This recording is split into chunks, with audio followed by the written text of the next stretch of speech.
নগাঁও বিশ্বনাথ কাৰ্বি লাইফলৈ পুনৰ আপোনালোকক স্বাগতম জনাইছোঁ আৰু আজি ৰাতিপুৱাৰ বিশ্বনাথৰ লগতে ৰাজ্যৰ বিভিন্ন প্ৰান্তৰ গুৰুত্বপূৰ্ণ খবৰ আৰু ডাঙৰ খবৰ লৈ আহিছোঁ আৰু এনে ধৰণৰ নিত্য গুৰুত্বপূৰ্ণ খবৰ পাবলৈ আমাৰ চেনেলটো ছাবস্ক্ৰাইব কৰি এই ভিডিঅ'টি একোটাকৈ লাইক কৰিবলৈ নাপাহৰিব। বিশ্বনাথৰ বিহালীত দ্ৰুতগতিত বৃদ্ধি পাইছে কোভিড মুক্ত কৰিবলৈ সকলোকে মাস্ক পৰিধান কৰিবলৈ বিশ্বনাথত অনুৰোধ গাংমথান সভাপতিৰ।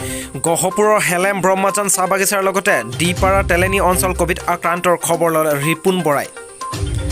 বিহালী সমষ্টিৰ চাৰিলীয়া গাঁও প্ৰতিনিধিৰ নেতৃত্বত পঞ্চায়তত ৰাজহুৱা স্থান সোমবাৰে চেনিটাইজেশ্যন কৰা হয়। বিশ্বনাথ চাৰিআলিত ভাৰতীয় জনতা পাৰ্টী অসম প্ৰদেশৰ উদ্যোগত অনলাইন যোগাসন শিবিৰ আয়োজন।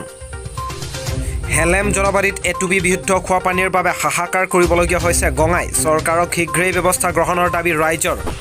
পুৱাই চাবুৱাৰ হাতীয়ালিত ৰেলৰ খুন্দাত মৃত্যু এজন স্থানীয় যুৱকৰ। গহপুৰত কোভিড পৰিস্থিতিৰ বাবে গহপুৰৰ শনি মন্দিৰ অনিৰ্দিষ্ট কাললৈ বন্ধ ঘোষণা। বোকাখাতত দেওবাৰে ৰাজপথত মৃত্যু হোৱা ঘটনাই কঁপাইছে বোকাখাত। মৃত্যু দাঙি অনা দুগৰাকী ব্যক্তিৰ দেহত কোভিড তদন্ত ঘোষণা স্বাস্থ্য বিভাগৰ। মাৰ্ঘাৰিটাত ডিগবৈ চহৰৰ মাজমজিয়াত বৃহৎ ড্ৰাগছৰ ঘাটি উচ্ছেদ আৰক্ষীৰ। মহিলাসহ দুজনক আটক। মৰাণ খোৱাং হৰকফলা গোহাঁইগাঁৱত মৃত অৱস্থাত নাহৰ ফুটুকী বাঘ উদ্ধাৰ। হোজাই সামাজিক মাধ্যমত হোজাৰ বিশিষ্ট সমাজকৰ্মী বিপ্লৱ আচাৰ্যৰ অকাল বিয়োগত গভীৰ দুখ প্ৰকাশ। হোজাই বিধায়কৰ ৰামকৃষ্ণ ঘোষদেৱৰ। মুখ্যমন্ত্ৰী হিমন্ত বিশ্ব শৰ্মাৰ গুৰুত্বপূৰ্ণ ঘোষণা। আজিৰে পৰা ৰাজ্যৰ গ্ৰামাঞ্চলত 2 বজাৰ পৰা হ'ব সান্ধ্য আইন। ৰাজ্যত 5 জুনলৈ বাহাল থাকিব সান্ধ্য আইন। বকতা মহখুটি বাগিচাত জিলা উপায়ুক্তৰ কোভিড পৰিস্থিতিৰ পৰিদৰ্শন। কোভিড নিয়মাৱলী পালনৰ নিৰ্দেশ। তিনিচুকীয়া মানৱতাৰ উৎকৃষ্ট উদাহৰণ দাঙি ধৰিলে বৰগুৰি অঞ্চলৰ কেইজনমান যুৱকে। এগৰাকী অসহায় মানসিক বিকাৰগ্ৰস্ত মহিলাক সহায়ৰ হাত। মৰাণত নিহা আৰক্ষীৰ অভিযানত গাঞ্জাসহ এজন গ্ৰেপ্তাৰ। ইয়াত গুৰুপ্ৰসাদ গোস্বামীৰ মৃত্যুৰ শোক প্ৰকাশ কৰি বিশ্বনাথৰ আছুৰ শ্বহীদ ভৱনত মঙলবাৰ 3 দিনলৈ পতাকা অৰ্ধনমিত। বিশ্বনাথ মহকুমা চিকিৎসালয়ত ভেণ্টিলেটৰ তথা ICU অবিহনে চিকিৎসাক লৈ আছুৰ কেন্দ্ৰীয় কাৰ্যনিৰ্বাহক ৰূপম দাসৰ প্ৰতিক্ৰিয়া। বিহালীত মৰেল পুলিচৰ কাণ্ডৰ লগত জড়িত 4 জনক আটক। উদালগুৰিত 4গৰাকী NLFB কেডাৰ গ্ৰেপ্তাৰ। উদালগুৰি আৰক্ষীয়ে যোৱা 2 দিনত অভিযান চলাই সদস্য কেইগৰাকীক গ্ৰেপ্তাৰ কৰে।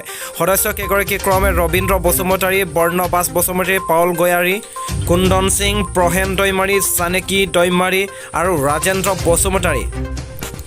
গহপুৰৰ ডুবিয়া মিকিৰ গাঁৱত কোভিড সজাগতা সভা অনুষ্ঠিত। হেলেম ঘাঁহিগাঁও বিলতীয়া উপ স্বাস্থ্য কেন্দ্ৰ কোভিড টেষ্ট সেৱা উপলব্ধ। গহপুৰত পথ দুৰ্ঘটনাত নিয়ন্ত্ৰণ হেৰাই পথৰ কাষত বাগৰি পৰিল গাড়ী। ঘাঁহিগাঁৱৰ বিভিন্ন গাঁওসমূহত FBCCৰ সভাপতি ৰিপুন বৰাই কোভিডৰ সময়ত খাদ্য বিতৰণ কৰা কামক প্ৰশংসা সমৰ্থকসকলৰ। বিশ্বনাথৰ মোনাবাৰী জিলা পৰিষদ সদস্য তৰুণ তাঁতীৰ নেতৃত্বত মিজিকা 3 পৰিয়ালক সাহায্য প্ৰদান। লখিমপুৰৰ বিদ্যুৎ বিভাগৰ লুকা-ভাকুৰ ফলত জমৰ যাতনা ভুগিছে জলেশ্বৰ আৰু লখিমপুৰ অঞ্চলৰ ৰাইজ। উজাৰিছে ক্ষোভ। হোজাইৰ কোভিডৰ ভয়াৱহতাৰ প্ৰতি লক্ষ্য ৰাখি হোজাই চহৰৰ বিষ্ণুপল্লী অঞ্চলৰ 17 আৰু 18 নং ৱাৰ্ডত কণ্টেইনমেণ্ট জোন হিচাপে ঘোষণা। তেজপুৰৰ তল কলিবাৰীত অঘটন। ব্ৰহ্মপুত্ৰ নদীত গা ধুবলৈ গ'ল সলিল সমাধি ঘটিল এজন লোকজন কলিবাৰীৰ নিবাসী গংগা দাস। দেৰগাঁও বাদুলি পথত ভয়াৱহ পথ দুৰ্ঘটনাৰ উদ্দণ্ড গাড়ীৰ খুন্দাত প্ৰাণ হেৰুৱালে সেনাবাহিনীত কৰ্মৰত যুৱকে। সৰুপথাৰ কৰোণা সৃষ্টি পৰিৱেশৰ বাবে সমস্যাত ধনশিৰি মহকুমাৰ দিব্যাংগ শিশুসকলৰ একমাত্ৰ শৈক্ষিক প্ৰতিষ্ঠান ধৰম শক্তি মনোবিকাশ সংস্থা। ডিমৌ হেনচুৱা পুখুৰীৰ হৰকফলা গাঁৱত প্ৰকাণ্ড নাহৰ ফুটুকী বাঘৰ মৃতদেহ উদ্ধাৰ। বোকাখাত কাজিৰঙা ৰাষ্ট্ৰীয় উদ্যানৰ দক্ষিণে থকা কাৰ্বি আংলঙৰ একাংশ অসাধু চক্ৰই অবাধে চলাইছে বনৰ ধ্বংস।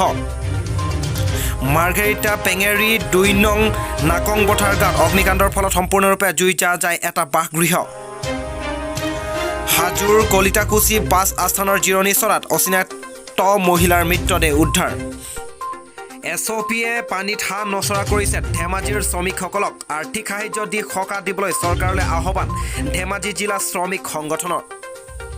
গুৱাহাটী মহানগৰীৰ ঠেঙেৰাবাৰীৰ বাজপেয়ী ভৱনত অনলাইন যোগাসন শিবিৰ।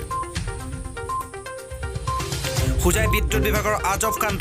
চিকাৰী গেটত ধুমুহাত ছিঙি পানীত পৰি থকা বিদ্যুৎ পৰিবাহী তাঁৰত বিদ্যুৎ সংযোগ। কাল কৰোনাৰ মাজতে সন্ধিয়াৰ মাকৈ বাৰীত অচিন পোকৰ উপদ্ৰৱ। অচিনাক্ত পোকে বিঘা বিঘা মাটি খেতি খাই অনিষ্ট কৰিছে। তেজপুৰত ডকাইতি গৃহস্থৰ মুখত কাপোৰ বান্ধি লুটি নিয়ে 50,000 টকা আৰক্ষীৰ তদন্ত আৰম্ভ সৃজন গ্ৰাম্য বঙাইগাঁৱৰ চৌৰাগুৰিত আৰক্ষীৰ অভিযানত বৃহৎ পৰিমাণৰ পাৰ্মিছ চুপাৰী উজ্জব্দ চিলনীজানত মাটি পুতি থোৱা অৱস্থাত অচিনাক্ত মৃতদেহ উদ্ধাৰ গহপুৰ দেওবাৰে কভিড আক্ৰান্ত হৈ মৃত্যু হয় ঘাইগাঁৱৰ এজন লোক মৃতক লৈ গভীৰ শ্ৰদ্ধাঞ্জলি জ্ঞাপন কৰে গহপুৰৰ বিধায়ক উৎপল বৰাই গহপুৰৰ মংগলবাৰে হাৱাইজান আৰক্ষী চকীৰ আৰক্ষী সকলো কভিডৰ প্ৰতি লক্ষ্য ৰাখি তালাচী অভিযান অব্যাহত ৰাখে কলাবাৰী 5 উদ্যমী যুৱকৰ প্ৰশংসনীয় পদক্ষেপ COVID-19ৰ ভয়াৱহ পৰিস্থিতিৰ বাবে কভিড ৰোগীৰ ঘৰে ঘৰে যোগান ধৰিছে খাদ্য গহপুৰৰ কভিড ভয়াৱহতাৰ প্ৰতি লক্ষ্য ৰাখি গহপুৰৰ শিক্ষয়িত্ৰী ৰঞ্জু কাকতীয়া মুখ্যমন্ত্ৰীৰ সাহায্য পুঁজি লৈ 5,000 টকা আগবঢ়ায়